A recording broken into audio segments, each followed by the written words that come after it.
Hi guys, so today we will be seeing another very important question, that is symmetric tree. So now I will quickly explain what the question is. So basically in a question you will be given a tree like this, and you have to tell whether there is a node, like if there is a particular part of the tree and the mirror of that part exists or not. For example, if you see this tree, 1 is the root node, and on the left it is 2, then 3, and then 4.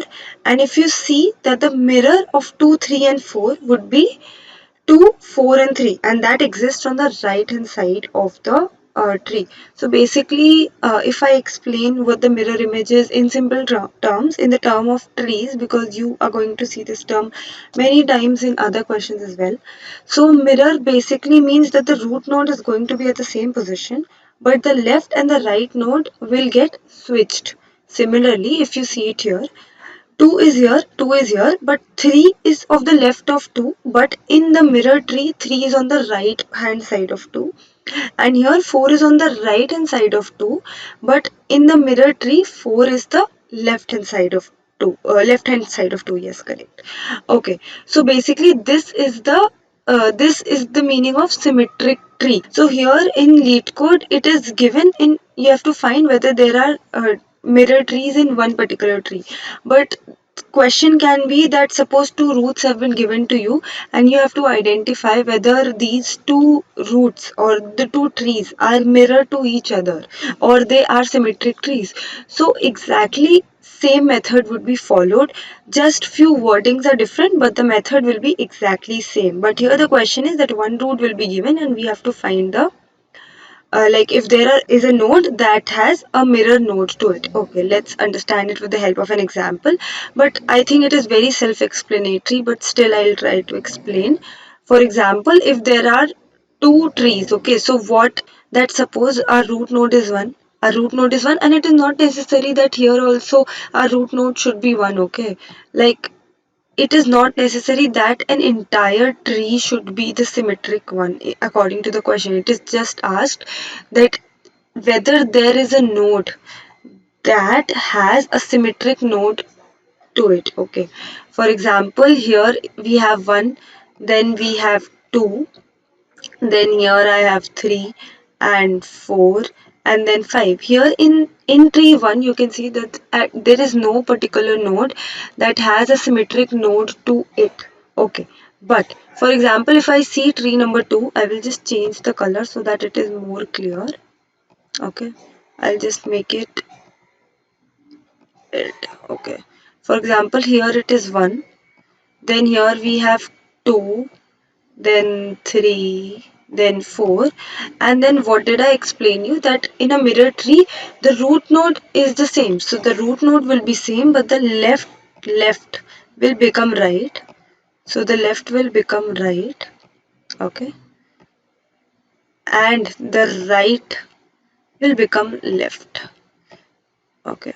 So it means that if we keep a mirror here, we will get this. Suppose this is our mirror, okay, suppose this is our mirror. I hope you are able to understand this. Suppose this is a mirror. So if we keep the mirror vertically, then we are able to find its mirror image on the right hand side. Okay, so I think the question is pretty simple, and I will just go through the code, and I think with the help of that you can understand better. So okay, so here what I have done is, so basically I have done this question with the help of recursion.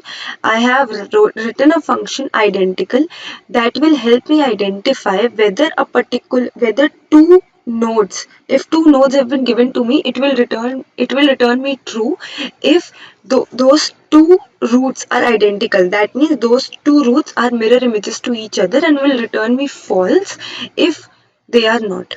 So firstly, base case, if there is no root, okay, then it is true. If there is no root, there is nothing on the left hand side of the mirror and there is nothing on the right hand side of the mirror. So we see that okay, those are mirror images since it is nothing on left side and nothing on right side. So if basically there is nothing, then we will return true. Otherwise, if not root 1 and not root 2, or not root 2, for example, there is something on the left hand side of the mirror, but there is nothing on the right hand side of the mirror. So that is not possible in the case of identical roots. Okay, so then in that case we return false.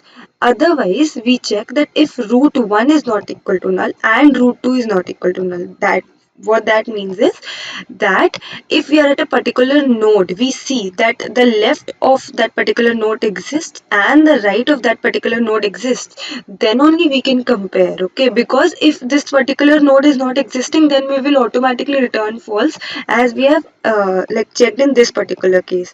Now if both the node exists, then what we were checking is that whether this value is equal to this value. This was the first step that I told you, that the node's value should be similar. So similarly here what am I doing is that we are checking if root 1's val is equal to root 2's val.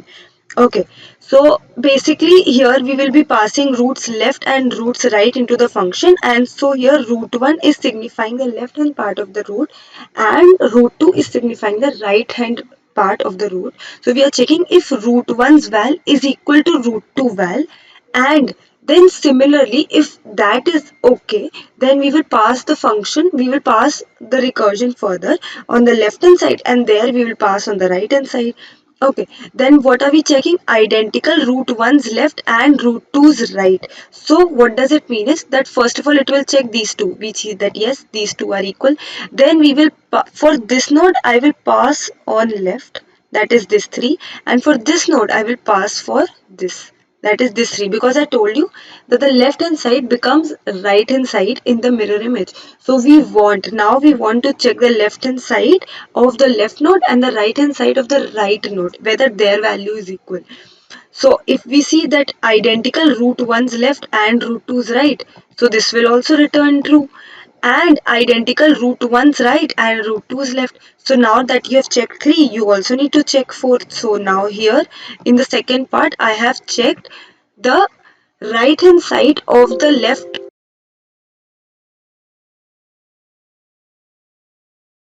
So now we have checked that root 1's right is equal to root 2's left. If all the three conditions are satisfied, then we will simply return true. Otherwise, if any of this one condition is false, then we will simply return false. Okay, and then in our actual function we will simply pass the function that has been made by us, and we will pass roots left and right as parameters, since we have to check in the same tree. For example, if I told you that we have been given two different trees, then what we will do is we will simply write this function, and root 1 and root 2 would be our inputs. Okay, so this will be our condition, but since there is just one tree and we have to check in just one tree, therefore we have to pass roots left and roots right. Okay, so this was about this question. Thank you.